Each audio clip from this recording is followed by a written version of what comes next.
Nag-stretching na si Kuya Ogie. Diyan na ang mga naghahakot. Yan, tumawag ako kay Budang, pinapakita ko. Ayan. Tapos na dito sa lobby palitada. Ayos ang diskarte nyo ah. Oo nga, parang hindi nga naman mahirap. Parang ginagamit sa kalabaw. Hindi si Kuya Ogie oh. Nayari na agad tong baba. Simulan ng magkulitan kasama si Nuit TV. Good morning mga kapanalig. Welcome na naman sa vlog. At ayan, wala pang ligo-ligo. Konekta na tayo sa update sa inyo, no? At nandito na si Buboy. Patulong si Junjun. Siyempre si Kuya Ogie nandito na ulit. Mag-isa pa rin siyang mason ngayon dahil di pa rin nakakapasok si Kuya Terry. At meron pang ginagawa. Ayan, nag-ibistay na sila. Kukulangin na yung buhangin natin. At sana mag-akot na yung mga tropa, mga bata ngayon. Natapos lang di Kuya Ogie ngayong bandang taas. Kaya ngayon dito na tayo sa baba. At nalagyan na nga ng bintana doon sa ano, no, maliit. Nakahinga na yung loob ng kwarto. Yan, tignan natin kung ano na yung magiging itsura nito. Ito na yung mga naiwan na trabaho kahapon. Nilagyan lang ni Kuya excuse me. Nilagyan lang ni Kuya Ogie ng ano, tawag na rebokada. Hintay lang natin matapos maghalo yung dalawa nating labor. At ako magsi-CR muna, wait lang. Nakagawa na pala sila ng andamyo dito sa bandang baba. Kasi nga ito na yung gagawin ni Kuya Ogie dito sa may bintana natin. Magaganda na lalo yan mamaya. Binibistay lang nila yung semento. Ayun kasi yung lumang semento eh, oh. Kaya may mga buo-buo na. Kailangan bistayin yan dahil ayan oh. Ang hirap sa palitada niyan. Bukol-bukol.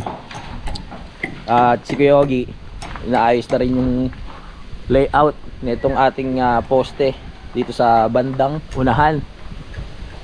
Magiging maayos na rin ito mamaya.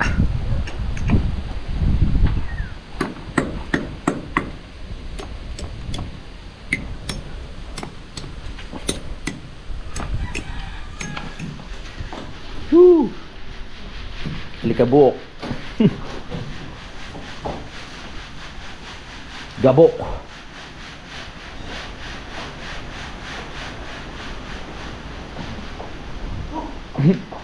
Pasok sa baga natin yan.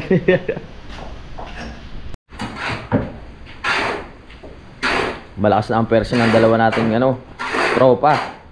Hindi nasasakit yung likod ni Kayumot. Let's go. Dami-dami na rin pala itong ano, mga nabistay nilang buhangin. Meron pang konti. Kaya sana makapag-akot sila.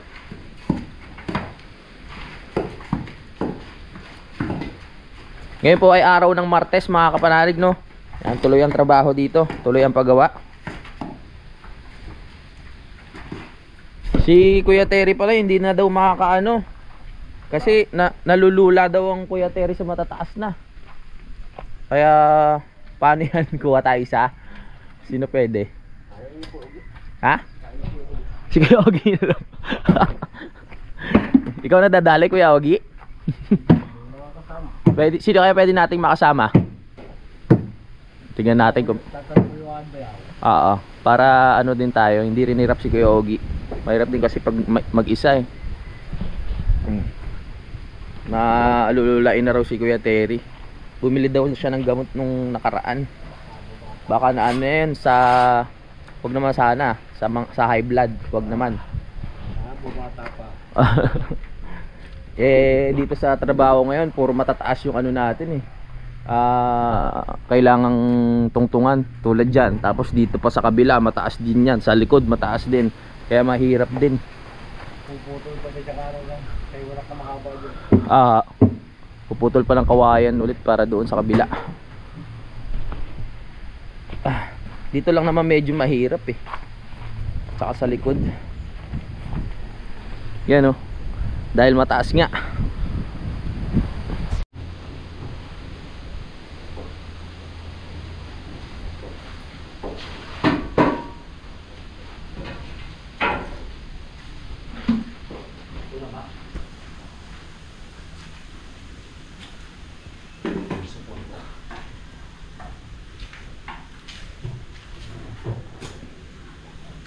Master na ni Kayumot yung paghalo eh.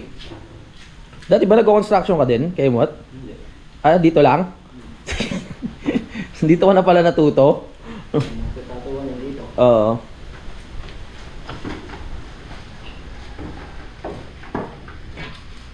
Doon ako nagtulong lang din. Ah, El pala. Sa paghalabla. Ah, oo. Mm.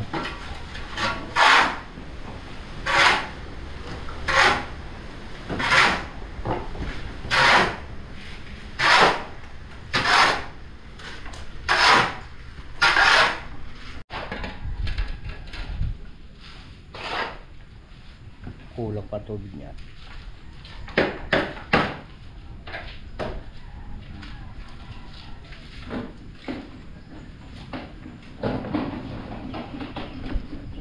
Pwede ko rin palang unahin yung ano no, pagkatapos ng palitada, tapos yung natapos na yung lababo. Pwede ko parang unti-untiin din yung taas doon sa kwarto ko na ipaayos muna, katulad ng paglagyan ng dibisyon, tapos palagyan ng kisame, tapos ipaayos yung sahig, tapos ipalagyan ng bintana, yung ano, yung salamin doon. Tama? Palagyan ng salamin yung bintana, tama ba? 'Di ba? Para at least okay na yung kwarto ko doon, magiging komportable na din ako. Tapos itong baba, pwedeng tulugan nila utol o kung sinong gusto matulog dyan para hindi naman sila nilalamig pag oras ng gabi, ganyan, pag malamig yung panahon, 'di ba? Nasa loob sila ng kwarto, ako nasa taas na. Kumbaga, unahin muna natin yung doon, no, para maganda. Kaysa may division, tapos latagan natin ng magandang sahig. Sa lagyan na natin ng higaan para yung mga gamit ko nandoon na rin naman. Hindi na rin naman mahirapang umakyat dahil meron na tayong hagdan. Ganda ng ano? Nang Pala. kumakapit. Yan, mahirap sa pala pag kinakapitan ng semento, hirap ihalo. Wala pa dito. Na, pala. Yung isa? Yung gamit ko sa taas. Yung maghakot.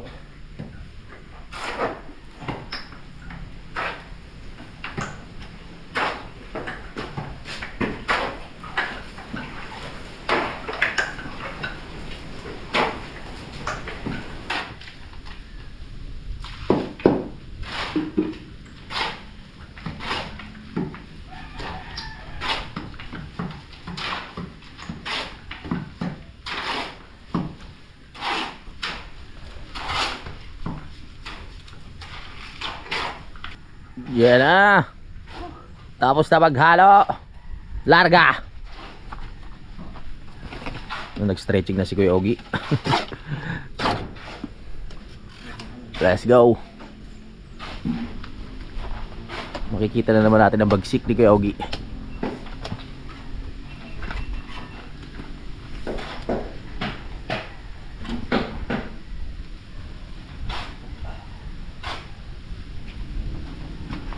Ayun pala yung mas masipag na anong kutsara.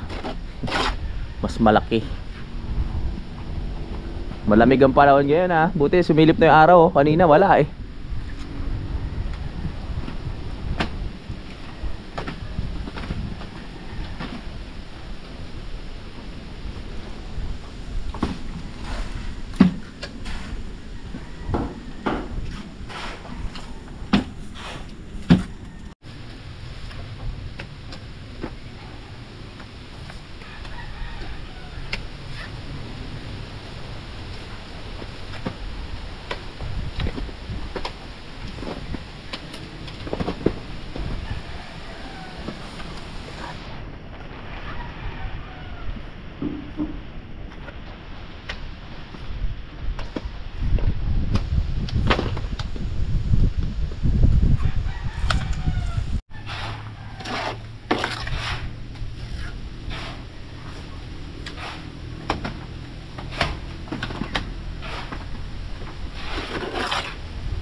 Yan na ang mga naghahakot.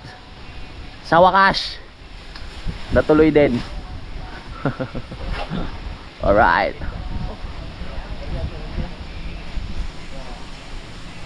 Bakit ka?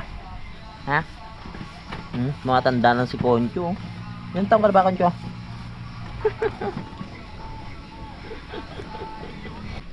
Okay, dahil hindi nga makapasok si Keteria, hanap tayo ng ibang mason. So bahala na si Kuya Ogie kung sino yung makukuha niya, no? Tapos si June tumulong lang dun sa pagkakabit ng andami, oh, tapos sa paghahalo. Tapos sabi niya dito muna siya sa lupa ni Utol mag-aayos. Kasi nga isa lang naman yung mason dun. So kayang-kaya na raw ni Boy, no? Ni Buboy yun. Kasi talagang gumagawa yan dalawa, mga kapanalig, si Kuya Ogie at si Buboy, ng isang buong bahay. Kaya siso na sa kanila yun. Pag dalawa kasi ang labor natin, tapos si Kuya Ogie lang yung mag-isa, parang maghihintayan lang yung dalawang labor kung ano yung gagawin, eh, di ba? Dapat talaga isang labor at isang mason, di ba? Dalawang mason, dalawang labor. Wala namang ganong gagawin ngayon, palitada lang. Kaya sabi ni Jun, dito na lang siya sa lupa ni Utol. Ginagawa mo dyan, ha? Nagdadamo na si Jun. Naghahanap siya ng magagawa. Tataniman nyo ba? Pag hindi na busy si Utol doon sa kabila, asikasuhin na nila tong pinakalupa. Ganda ng pwesto dito, no? Ma'am Jane, magpagawa ka na. Para may kapitbahay na din dito. Kaya Silly, malapit na rin matapos, eh. Lawak din ang lupa dito, no? 200 square meter. Magka muna bala dyan. Alright. So doon muna si June. Supportahan natin yung yung channel din ni Kayumot, mga kapanalig, no? Nasipag din yung na yan, tropa natin. So ito yung channel ni Kayumot. Sa lahat ng gustong mag-subscribe sa kanya, subscribe po kayo, punta kayo sa channel niya. Meron na siyang 2,000 na subscriber, eh. Siyempre support natin siya ng views, mga kapanalig, para ayun, yung kanyang pagsisikap magkaroon naman ng magandang bunga. Yan. Baba lang tayo para ma-exercise din. Let's go, gotta go. Ilang days na lang. Ngayon ay Tuesday.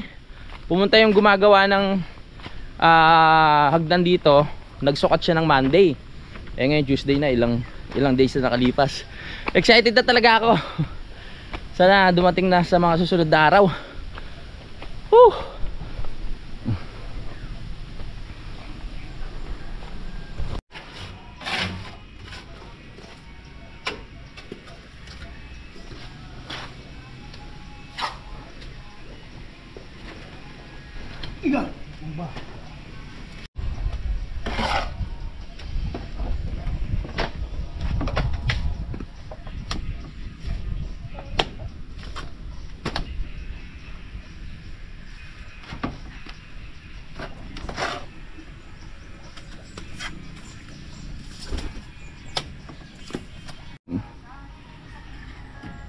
Binabara na ni Kuya Ogie. Papantay na yan dito sa may bintana. Yun yung unang layout dito. Ay, unang layout, yari.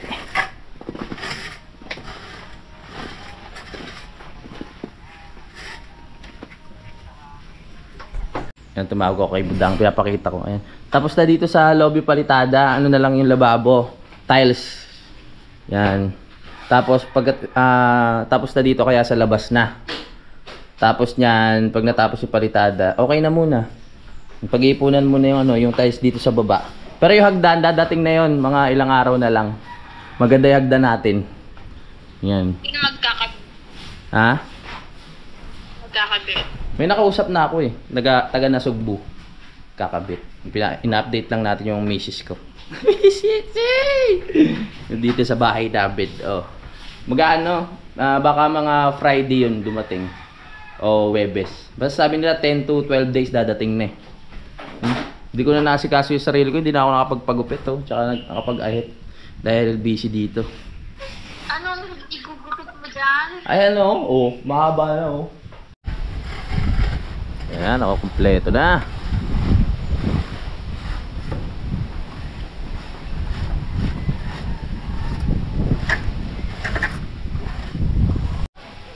Yan na, pangalawang baba ng mga maghahakot ng buhangin sa atin. Aba! Ayos na diskarte nyo ah. Parang ano sa kalabaw yan ah. Galing ah. This slide.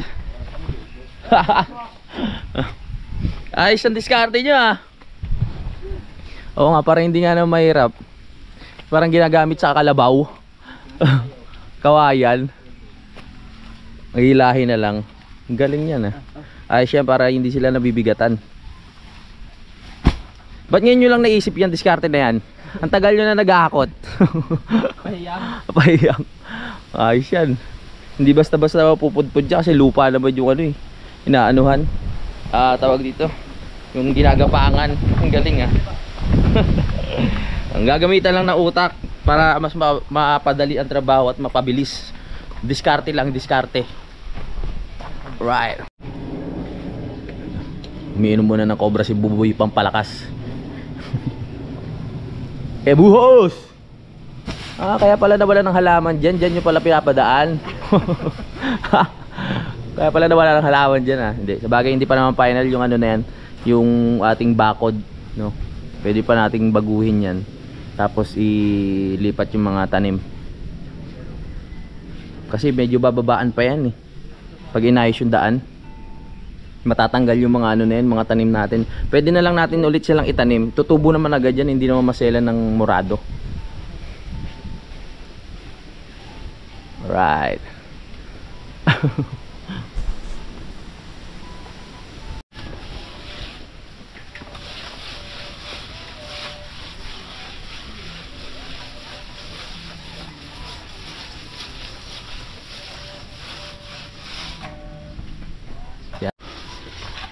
Dahil na yari na ni Kuya Ogie itong bandang taas, yan, inaayos na rin yung tanse dito sa baba. Ayan oh. Tulin.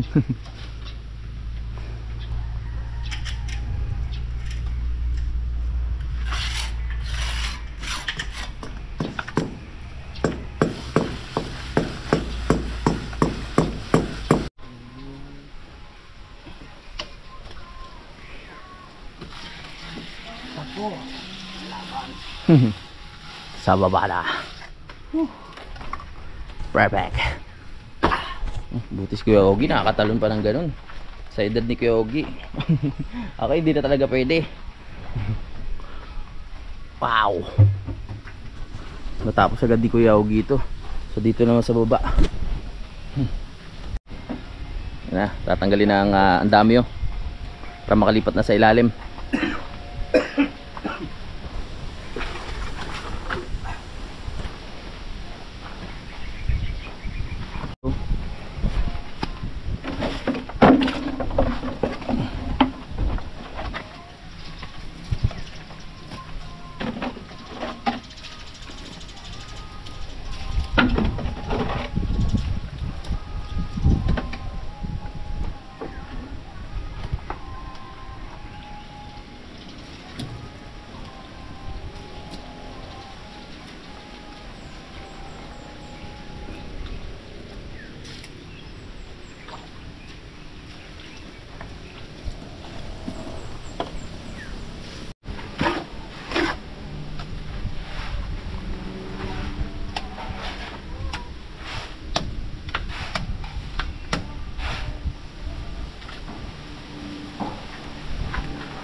Lakad-lakad muna ulit tayo dito sa baba. Pares lang kami yung ginagawa nila doon. Balitada. So tayo mga kosyal muna. Bisitahin natin si Junjun. Ako kuha muna ako ng battery. Baka malobat ako eh. Para makapag-stay tayo ng matagal-tagal doon. Battery. Let's go. Tara. Puntahan na naman natin si Jun. Woo! Para pagbalik natin mamaya Meron na tayong makikitang mga pagbabago ulit. Woo! Buhay probinsya. Let's go.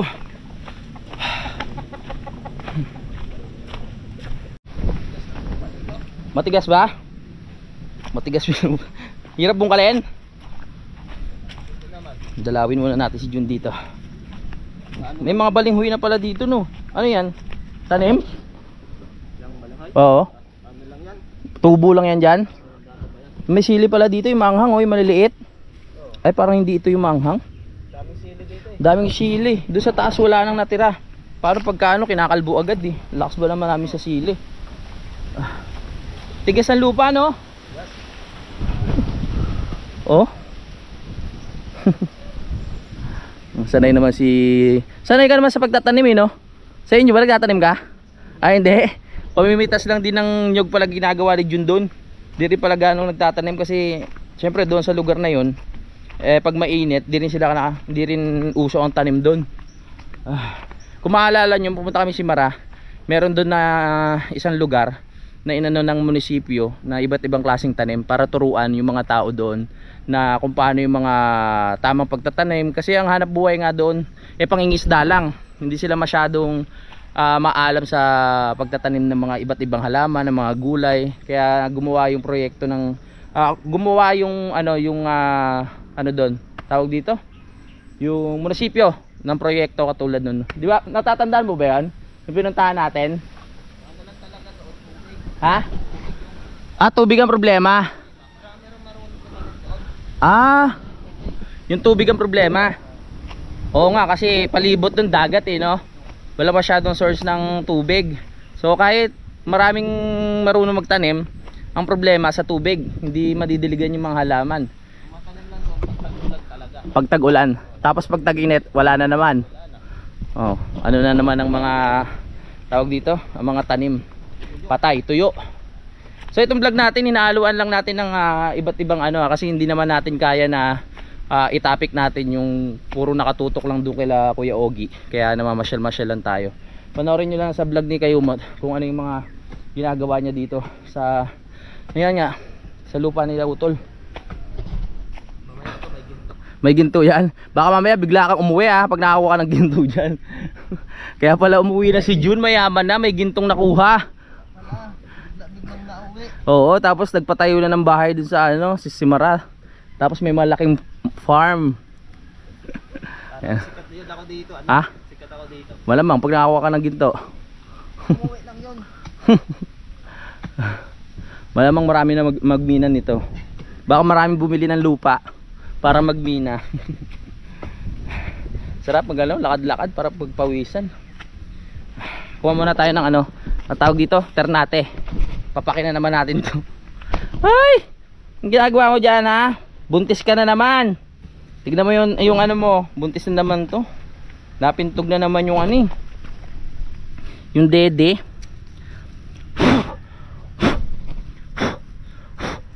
Hipan lang natin kasi may mga alikabok yan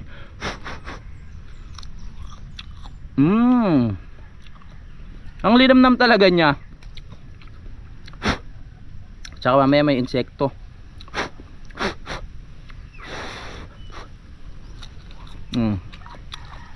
Tatlo lang para I love you.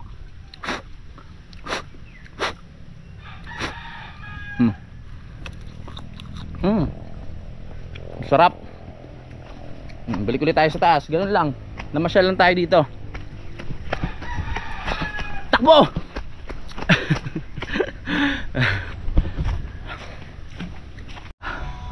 Ayan na mga kalabaw. Nag-i-enjoy pa sila sa ginagawa nila, Nakapaghakot na, nag-i-enjoy pa. Napupuno nila yung sako Mas maganda yung ganyan.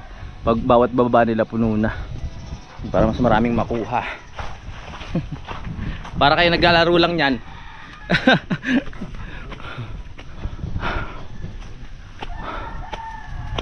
Ayan. Hello. Sino taga-hila dito? Ikaw? Kalabaw. Kalabaw. Yan. Alright. Meron na tayong pang panghalo ulit. Yeah. Very good. Very good ang mga kalabaw.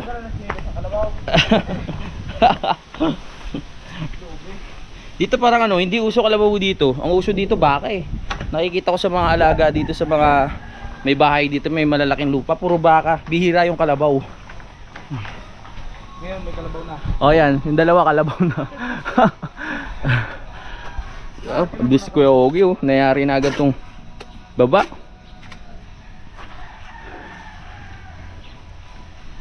Hindi talaga tayo binibigaw na kay Ogie. Natatapos talaga eh.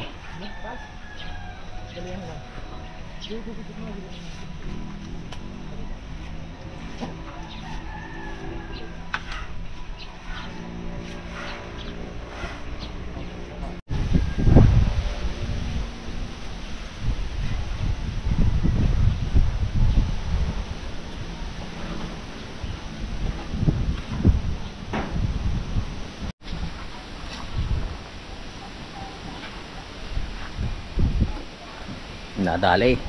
Konti na lang.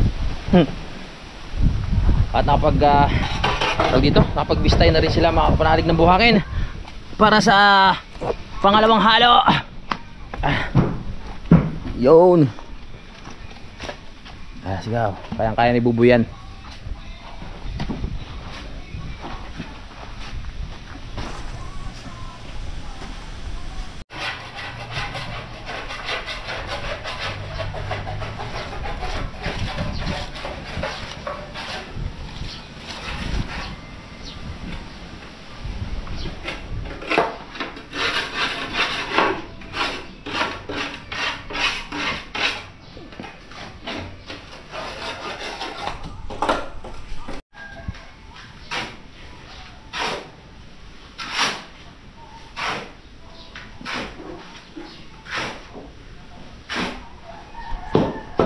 Alas 10 na.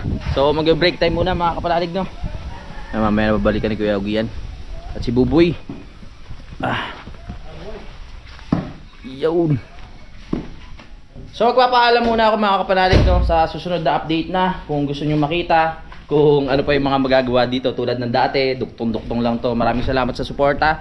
Maraming salamat sa pagsubaybay mga kapanalig. At ayan, sana na-enjoy nyo ang simpleng vlog natin kahit puro dito lang sa bahay. Habang ginagawa tong bahay, dito muna tayo magpo-focus mga kapanalig. Kung matapos to, mamasyal tayo, pupunta tayo sa ibang lugar, pupunta tayo kay Idol, para may iba naman tayong mai-vlog. So sa ngayon, bigyan muna natin ng time itong bahay para maiayos na mga kapanalig, no? Para wala na tayong intindihin sa mga susunod. Unti-unti na lang yung mga ano natin iintindihin, no? Katulad ng mga bintana at kung ano-ano pa, at alam nyo na naman yun. Yun, magkita-kita na tayo sa next update mga kapanalig. Shoutout sa inyo lahat, sa mga OFW nating nanonood dyan, yung mga kahit nandito sa Pilipinas, sa So Weird Family, yan, sa Planet So Weird, sa Team Kasangga, sa lahat ng nanonood at sa lahat ng sumusuporta sa akin. Maraming salamat. Sa Team Kapanalig, maraming salamat sa suporta. At ayun, hanggang dito na lang talaga. Bye-bye. Simulan ng magkulitan kasama si Nuit TV.